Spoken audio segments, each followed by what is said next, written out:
Hello बच्चे party.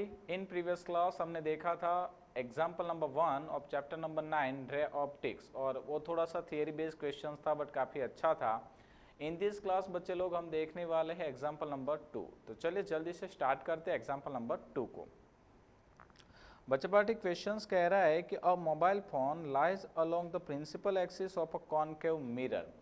Note करिए बच्चों, यहाँ पे भी हमें एक कॉनकेव मिरर दिया गया है और कॉनकेव मिरर के फ्रंट में एक मोबाइल फोन दिया है as shown in figure, shown by suitable diagram the formation of its image. मतलब कि हमें एक डायग्राम ड्रॉ करना है जिसमें उसकी इमेज को रिप्रेजेंट करना है, and then after explain why the magnification is not uniform. मतलब हमें ये भी बताना है कि मैग्निफिकेशन यूनिफॉर्म क्यों नहीं है। will the distortions of image depend on the location of the phone with respect to the mirror, right? तो ये हमारा काफ़ी इजी क्वेश्चंस है। क्वेश्चंस को स्टार्ट करते, ध्यान दीजिए बच्चे लोग। सबसे पहले नोट करिए कि हमारे पास यहाँ पे ये एक मिरर था, क्लियर। यहाँ पे हमने एक ऑब्जेक्ट रख दिया था, यानी कि हमारा जो फोन था वो रख दिया हमने ए और बी। अगर बच्चों आप नोट करिए इस बी पॉइंट को, तो आपको पता चलेगा कि ये जो बी पॉइंट है वो एक्चुअली एग्जैक्टली कर्वेचर पे है। यस, रेडियस ऑफ कर्वेचर, जिसको नाम देते हैं सेंट्रल भी बोलते हैं कभी कभी, तो ये एकदम सी पे है। अब नोट करिए बच्चों, आपको थोड़े से ऑब्जेक्ट और इमेज के बेसिक कॉन्सेप्ट हमने प्रीवियस क्लास में तो सीखे थे, यहाँ पे भी थोड़ी चीज़ें ध्यान रखनी होगी। सबसे पहला पॉइंट क्या होता है कि अगर कोई ऑब्जेक्ट रेडियस ऑफ कर्वेचर पे यानी कि सी पे होता है तो डेफिनेटली बच्चे लोग उसकी जो इमेज है वो सी पर ही बनती है, क्लियर।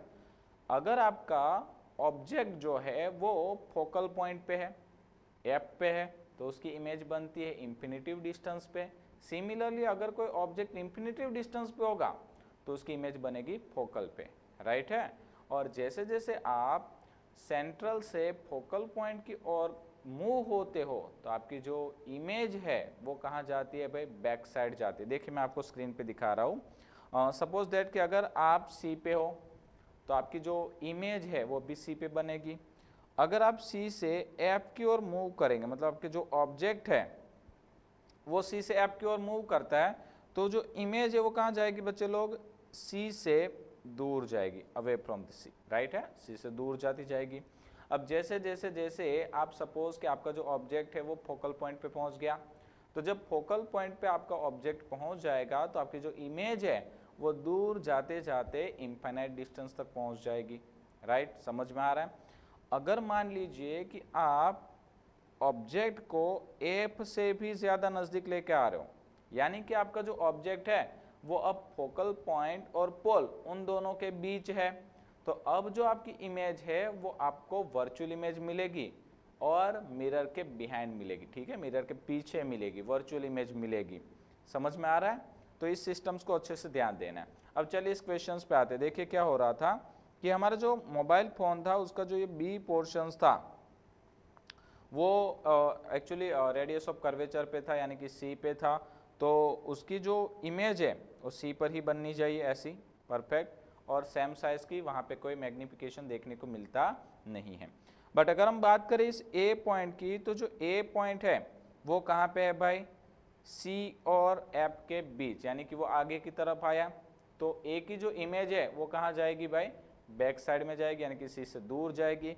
बट अगर हम यहाँ पे बात करें मैग्निफिकेशन की, तो मैं यहाँ पे नोट कर सकता हूँ कि magnification for mirror m is equal to minus v by u, correct है।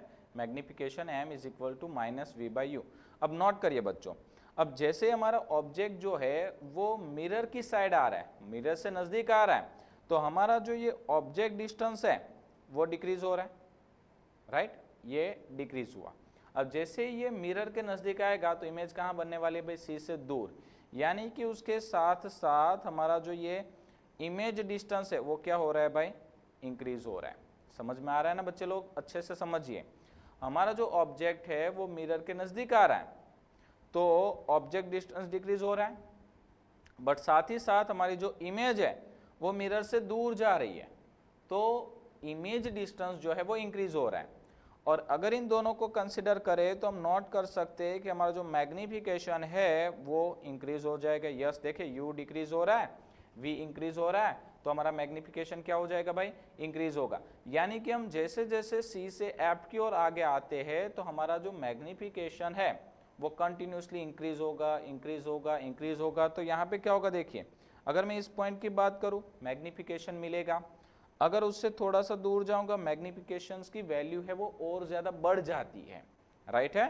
और सिमिलरली जैसे जैसे हम यहाँ से आगे जाएंगे वैसे वैसे हमारा मैग्निफिकेशन है वो ग्रेजुअली इंक्रीज इंक्रीज इंक्रीज होता जा रहा है, जिसके कारण हमें जो इमेज है वो अच्छी नहीं दिखती है, वो डिफॉर्म दिखती है, राइट है। कुछ मतलब यूँ हम कह सकते हैं कि उसमें डिफेक्ट आ गया, हमें जो इमेज है वो क्लियर नहीं दिखेगी, राइट है, कुछ ऐसा अजीबोगरीब शेप की दिख रही है।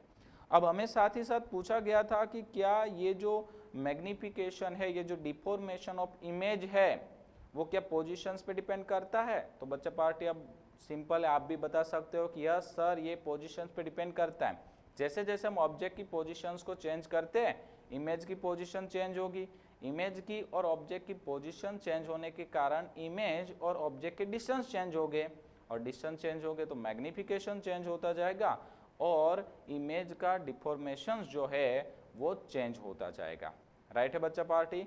तो आई होप आपको जो ये कॉन्सेप्ट बेस्ड क्वेश्चंस था वो अच्छे से समझ में आया होगा। इन नेक्स्ट क्लास बच्चों हम मिलेंगे एग्जाम्पल नंबर 3 के साथ। Thank you.